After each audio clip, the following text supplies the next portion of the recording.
21 properties, over 75 transactions, over $10 million in combined portfolio and transaction volume in my first 5 years while still at a corporate job. That's my side of it. Of everyone's file I've helped build, 2 stories get asked more than the rest because they start from exactly opposite ends of what people assume you need. Today, I'm walking both of them, start to finish. Before I ever help somebody else build a fundable file, I built mine, and I can prove it. Not just tell you. 9 settlement statements on file, real closing documents showing over $432,000 in documented cash received at closing. Everything you're about to hear about these 2 files, I've tested on my own first. One of those 2 people had never bought a single door before this. The other bought $0 of his own cash to closing. On paper, they look like opposite problems, but by the end of this video, you'll see why they weren't actually 2 different problems at all. There's one thing that stayed exactly the same in both of these files. In the same order, even though almost nothing else about the 2 people was the same, I'm naming it today and showing you both files so you can see it for yourself instead of taking my word for it. Here's what we're covering. First, while the thing you personally bring in, experience or cash, was never actually the deciding variable, and I'll walk you through the logic. Second, what actually stays constant across every file that gets funded versus what varies person to person. Third, both stories side by side so you can see the pattern is real and not one lucky case.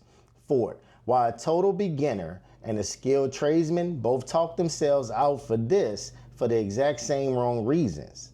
Fifth, one thing you can go check on your own file this week. Then I'm walking both stories completely start to finish, real numbers, real limits, nothing smoothed over, and I'll close with what this doesn't promise you because it doesn't promise everything, and anyone who tells you it does is lying to you. I'm not going to tell you experience and cash aren't what matter and expect you just to accept that. I'm going to walk you through why using what a lender is actually grading. A lender funding a deal isn't grading your resume. They're grading a file, entity, credit, paperwork, and separately, whether the deal itself underwrites. Real estate experience isn't one of the 3 things that's in the file. It can help you personally feel more confident walking into a renovation, but it's not a line item a lender is reading for. That's not a loophole. It's just not what the file was ever built to prove. Cash reserves work similarly, but not identically. A lender does not want to see that you can cover the deal and reasonably buffer, but your own cash reserve and your ability to execute and cover the deal are not the same requirement. And for someone who brings a skill that reduces the execution risk directly, a general contractor building his own project, for instance, that skill can offset part of what cash alone would otherwise have to prove. The file is still what gets read first. What varies is what each person has available to build with. Here's where people flatten 2 different things in one word. Ready? When it's actually 2 separate things that behave completely differently. What you personally bring in, your experience level, your cash position, your trade skill, if you have one, is different for every single person. And it should be, because everybody's starting point is genuinely different. What the file has to prove, an entity used like a business, a credit parent built on purpose, paperwork that reads like you've done this before does not vary. It's the same 3 things in that same order for the first time buyer or for someone on their 21st door. That's the whole distinction this video is built on. People treat what I personally bring in as the whole application. It's actually just the raw material. The file is the constant. What varies is only what you're building the constant out of. I want to show you this a real pattern, not one lucky case. So here are both files side by side. Before I walk either one in full, 2 students came to me with 0 real estate experience, not one deal between them. Formed their entity first before either one owned a single door. From there, capital access, and from there, roughly $50,000 combined flip profits, and today, 5 rentals held with an offer out on a 7th. About 3 years, start to now, and both of them kept their full-time jobs the entire way through. Real results, not typical and never promised. The label stays attached to the story every single time it's told. A general contractor client came to me with the opposite gap. 0 cash of his own to put into a deal. What he had instead was a trade skill most investors have to hire out entirely. His entity and his file got built the exact same way anyone else's. The difference, what was filled in around it. His own hands on scheduled discipline standing in for part of what a stranger's cash reserve would otherwise have to prove. Today, 2 new construction duplexes underway with none of his own money in either one. 0 experience on one side, 0 cash on the other. Same 4 steps: entity form, capital access, first deal closed, recycle, and repeated in the same order both times. That's not a coincidence, people. 2 people.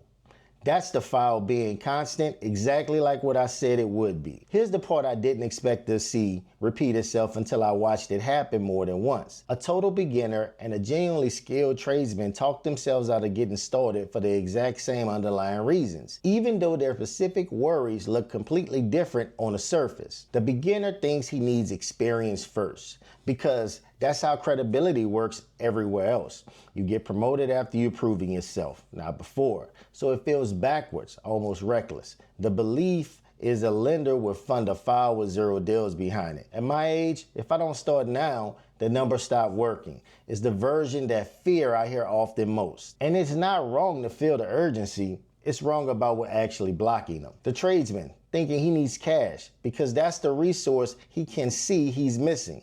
So he assumes the whole program. What he's missing is that his own trade is doing part of the job cash would otherwise have to do. It's reducing the exact execution risk a lender is worried about. He just never learned to count in that way. Both of them are grading themselves against the wrong scorecard. They think the lender is scoring their resume or their bank account. The lender is scoring the file. And the file was never asking either of them for what they thought it was. You don't need to talk to me to run this one.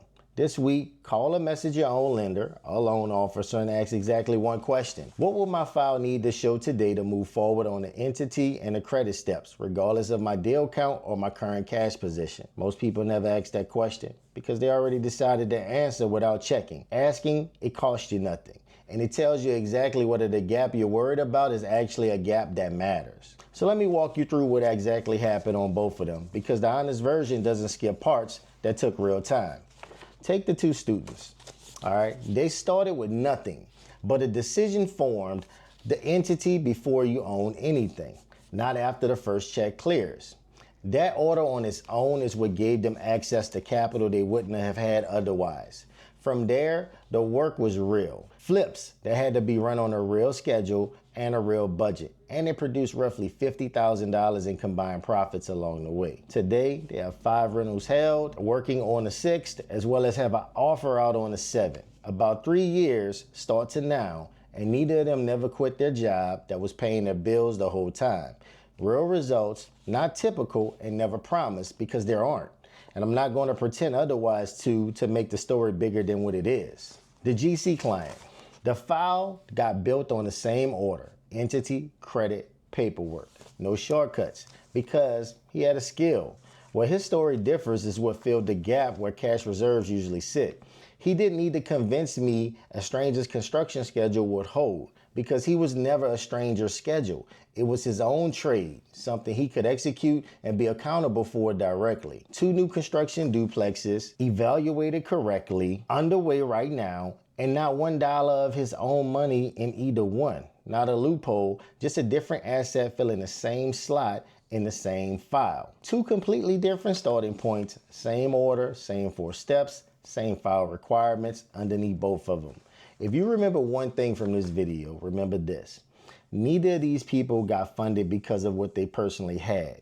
They got funded because they built one thing that never varies, in the order it always has to be built in. These are 2 real results, and they are not typical. And they were never promised to either of those people going in.